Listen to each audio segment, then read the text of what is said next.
अस्सलामुअलैकुम स्टूडेंट्स, आज हम वेब डेवलपमेंट का मॉड्यूल 125 से 128 स्टडी करेंगे। तो चलिए शुरू करते हैं। पहले बात करते हैं HTML5 की। HTML5 एक मार्कअप लैंग्वेज है जो वर्ल्ड वाइड वेब पर कंटेंट स्ट्रक्चर करने और प्रेजेंट करने के लिए यूज होती है। ये HTML का 5वां और सबसे लेटेस्ट वर्जन है।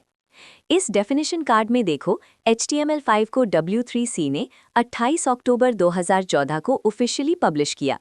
ये सिर्फ एक अपडेट नहीं, HTML5 ने कॉम्प्लेक्स वेब एप्लीकेशंस के लिए नई APIs भी इंट्रोड्यूस की हैं।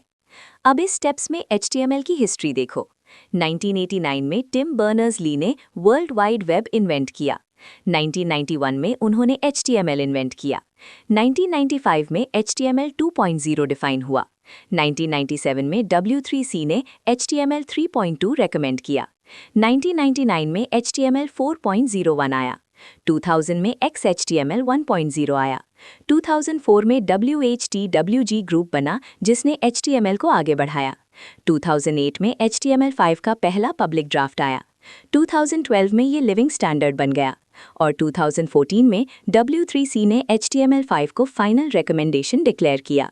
अब देखते हैं HTML5 में क्या नया आया प्रैक्टिकली। सबसे पहली चीज़ है डॉक टाइप डिक्लेरेशन। इस कंपैरिजन टेबल में देखो, HTML4 का डॉक टाइप बहुत लंबा और कॉम्प्लेक्स था। उसमें W3C का पूरा URL लिखना पड़ता था। HTML5 में ये सिर्फ एक छोटी सी लाइन हो गई, डॉक टाइप HTML, बस इतना, बहुत सिंपल। इसके बाद 4 सेट डिक्लेरेशन भी सिंपल हो गई। HTML4 में मेटा टैग के अंदर HTTP इक्विव और कंटेंट दोनों लिखने पड़ते थे। HTML5 में सिर्फ मेटा 4 सेट इक्वल्स UTF-8 काफ़ी है। इस कोड एग्जाम्पल में देखो एक कंप्लीट HTML5 डॉक्यूमेंट का बेसिक स्ट्रक्चर। सबसे ऊपर डॉक टाइप, फिर HTML टैग, फिर हेड में 4 सेट और टाइटल और बॉडी में कंटेंट। ये स्ट्रक्चर बिल्कुल क्लीन और रीडेबल है, HTML4 के मुकाबले में काफ़ी ज़्यादा सिंपल। अब देखते हैं HTML5 में कौन से नए एलिमेंट्स आए हैं। इन्हें 3 मेन कैटेगरीज में समझते हैं। पहली कैटेगरी है सिमेंटिक एलिमेंट्स। इस कार्ड्स में देखो, हेडर, फुटर, आर्टिकल, सेक्शन, ये सब नए सिमेंटिक एलिमेंट्स हैं जो पेज के स्ट्रक्चर को मीनिंगफुल बनाते हैं। पहले इन सब के लिए डिव यूज करना पड़ता था। दूसरी कैटेगरी है ग्राफिक एलिमेंट्स। HTML5 ने 2 नए ग्राफिक टैग्स इंट्रोड्यूस किए। पहला है कैनवस, ये जावास्क्रिप्ट से ग्राफिक ड्राइंग के लिए यूज होता है। दूसरा है SVG, ये स्केलेबल वेक्टर ग्राफिक्स के लिए है। तीसरी कैटेगरी है मल्टीमीडिया एलिमेंट्स। इस चेकलिस्ट में देखो, ऑडियो टैग साउंड और म्यूजिक के लिए, वीडियो टैग वीडियो कंटेंट के लिए, सोर्स टैग ऑडियो और वीडियो के सोर्सेज डिफाइन करने के लिए, ट्रैक टैग सबटाइटल्स और ट्रैक्स के लिए और एम्बेड टैग एक्सटर्नल एप्लीकेशंस के लिए। अब देखते हैं HTML5 के APIs यानी एप्लीकेशन प्रोग्रामिंग इंटरफेसेस। ये वो पावरफुल फीचर्स हैं जो वेब एप्लीकेशंस को ज़्यादा केपेबल बनाते हैं। इस चेकलिस्ट में देखो 6 इंपॉर्टेंट APIs एक-एक करके। पहला है HTML जियोलोकेशन, ये यूज़र की जियोग्राफिकल लोकेशन डिटेक्ट करने देता है। दूसरा है HTML ड्रैग एंड ड्रॉप, इससे एलिमेंट्स को पेज पर ड्रैग और ड्रॉप किया जा सकता है। तीसरा है HTML लोकल स्टोरेज, ये ब्राउज़र में डेटा स्टोर करने की सहूलत देता है बिना सर्वर के। चौथा है HTML एप्लीकेशन कैश, ये वेब ऐप को ऑफलाइन भी चलाने देता है। पांचवा है HTML वेब वर्कर्स, ये बैकग्राउंड में स्क्रिप्ट्स रन करने देता है बिना पेज को स्लो किए। और छठा है HTML SSE यानी सर्वर सेंट इवेंट्स, इससे सर्वर ऑटोमेटिकली ब्राउज़र को अपडेट्स भेज सकता है। ये 6 APIs मिलके वेब डेवलपमेंट को एक नए लेवल पर ले गए हैं। वेबसाइट सिर्फ पेजेस नहीं, कंप्लीट एप्लीकेशंस बन गई हैं। अब देखते हैं HTML5 में क्या हटाया गया। कुछ HTML4 एलिमेंट्स HTML5 में रिमूव कर दिए गए हैं क्योंकि उनका काम अब CSS या दूसरे एलिमेंट्स बेहतर तरीके से करते हैं। इस कंपैरिजन टेबल में देखो, फॉन्ट एलिमेंट हटा दिया गया, अब फॉन्ट स्टाइलिंग CSS से होती है।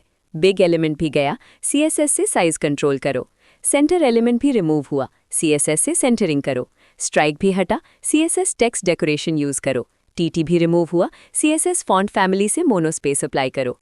इसके बाद एक important removal, frame, frame set और नो फ्रेम्स, ये तीनों HTML5 में कम्प्लीटली हटा दिए गए। पहले वेबसाइट्स फ्रेम से अलग अलग सेक्शंस में डिवाइड होती थी, लेकिन अब ये अप्रोच आउटडेटेड है। इसी तरह एक्रोनिम एलिमेंट को ABR ने रिप्लेस किया और एप्लेट को ऑब्जेक्ट ने। तो ये चेंजेस HTML को क्लीनर और CSS फ्रेंडली बनाते हैं। अब देखते हैं HTML5 के नए इनपुट टाइप्स और एट्रीब्यूट सिंटैक्स। फॉर्म्स HTML5 में बहुत ज़्यादा पावरफुल हो गई हैं। इस टेबल में देखो नए input types. Colour input colour picker देता है। डेट, डेट टाइम और मंथ डेट सिलेक्शन के लिए हैं। Email input automatically email format validate करता है। नंबर और रेंज न्यूमेरिक इनपुट के लिए हैं। सर्च बॉक्स के लिए, टेल फोन नंबर के लिए, टाइम पिकर के लिए और यूआरएल इनपुट के लिए। इसके साथ नए इनपुट एट्रीब्यूट्स भी आए, जैसे auto complete, auto focus, place holder, required, pattern, मिन और मैक्स और मल्टीपल। ये सब फॉर्म हैंडलिंग को बहुत आसान बनाते हैं बिना एक्स्ट्रा जावास्क्रिप्ट लिखे। अब देखते हैं एट्रीब्यूट सिंटैक्स। HTML5 4 तरीके से एट्रीब्यूट्स लिखने देता है। इस कोड एग्जाम्पल में देखो, पहला तरीका है एम्प्टी एट्रीब्यूट, सिर्फ एट्रीब्यूट का नाम लिखते हैं, जैसे डिसेबल्ड। दूसरा तरीका है अनकोटेड वैल्यू, वैल्यू डायरेक्टली लिखते हैं बिना कोट्स के। तीसरा है डबल कोटेड, ये सबसे कॉमन और रेकमेंडेड तरीका है। और चौथा है सिंगल कोटेड, ये भी वैलिड है। 4 में से कोई भी यूज करो, HTML5 सब एक्सेप्ट करता है। अब हम HTML5 सिमेंटिक्स टॉपिक पर आते हैं। पहले ये समझते हैं कि सिमेंटिक एलिमेंट होता क्या है। इस डेफिनेशन कार्ड में देखो, सिमेंटिक एलिमेंट वो एलिमेंट है जो अपना मीनिंग खुद बयान करे, डेवलपर को भी और ब्राउज़र को भी। सिमेंटिक्स का मतलब है मीनिंग। अब इस कंपैरिजन टेबल में देखो फ़र्क। नॉन सिमेंटिक एलिमेंट्स हैं जैसे डिव और स्पैन, इन्हें देखकर पता नहीं चलता कि अंदर क्या कंटेंट है। सिमेंटिक एलिमेंट्स हैं जैसे फॉर्म, टेबल और इमेज, इन्हें देखकर तुरंत पता चलता है कि कंटेंट क्या है। HTML4 में डेवलपर्स div के साथ ID लगाते थे, जैसे div ID nav, div class header, div ID footer। ये काम तो करता था, लेकिन मशीन के लिए मीनिंगलेस था। सर्च इंजन को नहीं पता था कि कौन सा div नेविगेशन है और कौन सा footer। इसके बाद HTML5 सिमेंटिक एलिमेंट्स ने ये प्रॉब्लम सॉल्व की। अब nav, header, footer ये अपना मतलब खुद कैरी करते हैं। सर्च इंजन्स इन्हें ईजिली आइडेंटिफाई कर सकते हैं। W3C के मुताबिक सिमेंटिक वेब डेटा को एप्लीकेशंस और कम्युनिटीज के अक्रॉस शेयर और रीयूज करने देता है। अब देखते हैं HTML5 के मेन सिमेंटिक एलिमेंट्स एक एक करके। इस डायग्राम में देखो एक कंप्लीट वेब पेज का लेआउट। ऊपर हेडर, फिर nav, बीच में सेक्शन और आर्टिकल, साइड में असाइड और नीचे फुटर। अब इन्हें इंडिविजुअली समझते हैं। पहला है हेडर, ये डॉक्यूमेंट या सेक्शन का इंट्रोडक्टरी कंटेंट होल्ड करता है। दूसरा है nav, ये नेविगेशन लिंक्स डिफाइन करता है। तीसरा है सेक्शन, ये डॉक्यूमेंट का एक थीमेटिक ग्रुप होता है, अक्सर एक हेडिंग के साथ। अब देखते हैं आर्टिकल, ये इंडिपेंडेंट सेल्फ कंटेंट कंटेंट के लिए है।